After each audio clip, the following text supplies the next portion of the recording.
Hola, soy la alumna Marilu Clavel Calvo y en este video hablaré sobre la segunda parte de Mass Communication Research, así como de Charles Wright, de Lazarsfeld y Merton, y por último la de la teoría de usos y gratificaciones. Charles Wright es un sociólogo norteamericano y es uno de los autores más representativos de la investigación funcionalista y sistematiza la Mass Communication Research clásica, aparte de la importancia central de la comunicación que tiene la historia de la humanidad en sus procesos de cambio social. También desarrolla la teoría funcional sobre las comunicaciones de masas, en donde puede explicar tres puntos específicos. El primero son las cuestiones apropiadas para el análisis, donde se especifica y codifican los tipos de fenómeno de la comunicación de masas. El segundo es la organización de hipótesis en un marco funcional sistemático, en la cual las investigaciones y teorías apoyadas por la introducción de una estructura organizativa más amplia en la que se puede encajar, pues una variedad de hipótesis y hallazgos referentes a las funciones y disfunciones de la comunicación en masa. Y el último punto es formular una hipótesis en términos funcionales. Aquí la hipótesis es un auxiliar y necesita pues estar bien formulada. Por decir algún ejemplo, las exigencias funcionales o del modelo de equilibrio. Para dar un pequeño repaso de la comunicación de masas, hay que decir que va dirigida a audiencias relativamente amplias y heterogéneas que son anónimas para el comunicador. Los mensajes son transmitidos públicamente usando medios técnicos y simultáneamente pretenden ser momentáneos y no permanentes. Al hablar de Charles Wright, nos damos cuenta que estamos hablando del funcionalismo. El funcionalismo es una corriente iniciada en la segunda mitad del siglo XIX que tomó dominio en las décadas de los años 30 y 40 del siglo pasado, en donde se entendía que a la sociedad como una estructura de instituciones. Su postulado fundamental era un sistema social y puede concebirse como un sistema de partes interconectadas, repetitivas y estandarizadas.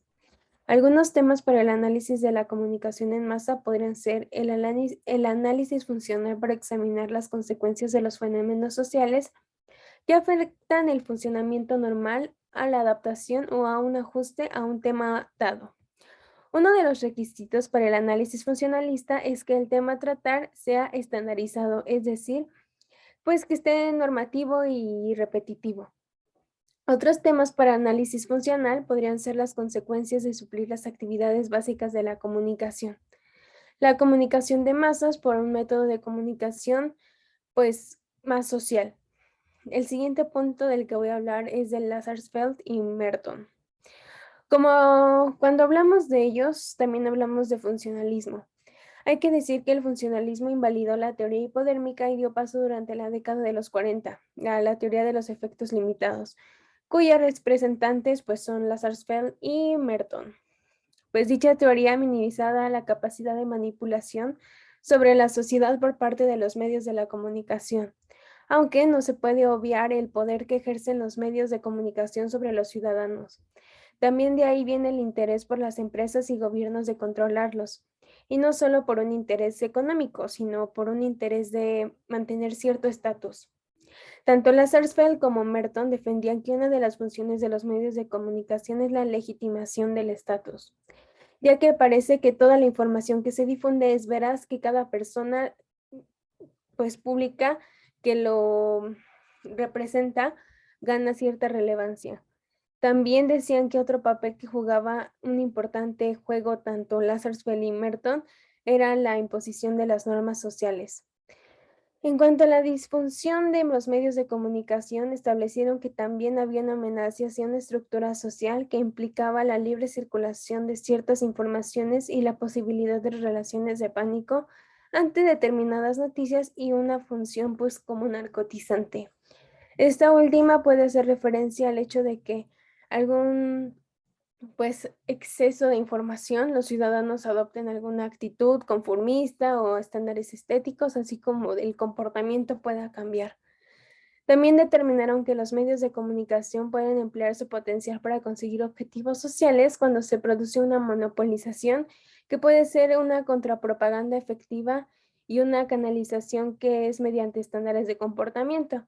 Y por lo tanto tendríamos la integración, que sería un contacto personal directo con los medios de los centros locales que rara vez se produce, pues con simultaneidad. En conclusión de estos autores me gustaría citarlos. Ellos dicen algo que me pareció, pues que es verdad y muchos de nosotros lo hacemos, que ellos dicen, muchas personas han adquirido lo que podríamos llamar una alfabetización formal, es decir, la capacidad de leer y de aferrar los significados directos y superficiales, y una corresponde a la incapacidad para comprender una forma más profunda lo que leen. Se ha producido un corte entre alfabetización y comprensión. La gente lee más, pero comprende menos. Leen más personas, pero en proporción el número de las que asimilan críticamente lo que leen ha disminuido. Por último, voy a hablar de la teoría de usos y gratificaciones. Esta teoría básicamente nos ayuda a comprender un poco las funciones sobre el medio en que el individuo y para la sociedad, y para la sociedad. Esta teoría se desarrolló entre los años 50 y 70, como ya lo había dicho, y ayuda a los individuos a elegir de acuerdo a sus objetivos y necesidades personales, pero también puede suponer que cada miembro de la audiencia pues está aislado, pues tiene necesidades distintas y también pues usa los medios de diferente manera y tiene diferentes objetivos e intereses. De esta forma también pues es una forma selectiva. Esta teoría viene directamente del funcionalismo, ya que se funda en las gratificaciones, que no solo vienen de los contenidos mediáticos, sino del tipo de exposición al medio y contexto social en su consumo gratificante. Lo que quiero decir es que esta teoría está considerada como una audiencia, como un elemento activo, pues es lo que elige los medios para satisfacer sus necesidades. En cierta perspectiva, los medios le darán a la gente aquello que pidan, estancados en un nivel muy básico de estímulo-respuesta. Y su objetivo primordial será entretener, haciendo a un lado funciones como la de educar. En su lógica podemos ver cómo explicar que los medios vacíos se convierten en un entretenimiento, haciendo de lado, pues, como dije, educar o entender algunas motivaciones para el comportamiento mediático. También hay que identificar las funciones y consecuencias que surgen a partir de las necesidades y motivaciones expectativas que se desean obtener. Esto, como ya lo había dicho, hay que recalcarlo porque es una parte importante a la audiencia. La podemos ver, pero no es tan imponente como en la mass media. Pero también es activa y se propone utilizar un contenido en medios para servir a las particularidades de cada individuo, así como a los propósitos e intereses. Como un pequeño esquema, podemos decir que está la identidad personal, después las relaciones personales, debajo la diversión y después el escapismo. Este es un círculo que se va repitiendo y esas son las necesidades que la audiencia pretende satisfacer con los contenidos. También hay que tomar en cuenta que los aspectos psicológicos que dan un enfoque de uso y gratificaciones y pues son base para algunas variables psicológicas donde se debe pues considerar la relación entre un estímulo y el estado interno de cada individuo, así como las respuestas ante este estímulo. Tenemos que la gratificación de necesidades ocurre de manera distinta. La primera sería que la experiencia placentera del contenido y la última sería de aprendizaje de información del contenido. Podemos decir que hay una clasificación de necesidades en donde se encuentran las cognitivas que están relacionadas con un esfuerzo de información y luego la de conocimiento. Y después tenemos la integración personal que está relacionada con el esfuerzo y credibilidad. Tenemos la integración personal, ya lo dije, y la de confianza y estabilidad individual. Después tenemos las afectivas que están relacionadas con el esfuerzo de experiencias emocionales y de placer, que también son las de integración social, que están relacionadas con un esfuerzo de pues contacto familiar, amistades y realmente con el entorno, ¿no? Y digamos que en su entorno sería también la del escape, que está relacionada con el desahogo, la atención y el deseo de diversión. Podríamos decirse que los usos y necesidades y gratificaciones podrían ser que un uso sería informarse con las necesidades cognitivas y hacia la información sobre un entorno de autoaprendizaje y otro sería un consejo para decisiones prácticas que después tendríamos el uso de identificarse y las necesidades internas psicológicas, que serían la reafirmación de convicciones y modelos de conducta.